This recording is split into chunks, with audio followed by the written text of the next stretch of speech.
सर्दियों के दौरान सर्दी, खांसी और सोर थ्रोट जैसी समस्या हो सकती है और बढ़ते पोल्यूशन लेवल के चलते इसका रिस्क और भी ज्यादा बढ़ सकता है।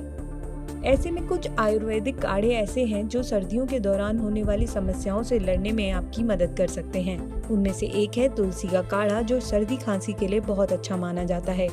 इसे बनाने के लिए आपको चाहिए 3-4 तुलसी के पत्ते, 1 चम्मच कटा हुआ अदरक, काली मिर्च के 2 टुकड़े लौंग। इसे बनाना भी बहुत आसान है। सारी सामग्री को 1 कप पानी में भिगोएं और फिर 1-2 मिनट तक उबलने दें। इसे छान लें और थोड़ा ठंडा होने दें। फिर इसमें 1 चम्मच शहद मिलाएं और इसे दिन में 2 बार पिएं। आपको इससे जल्द आराम मिल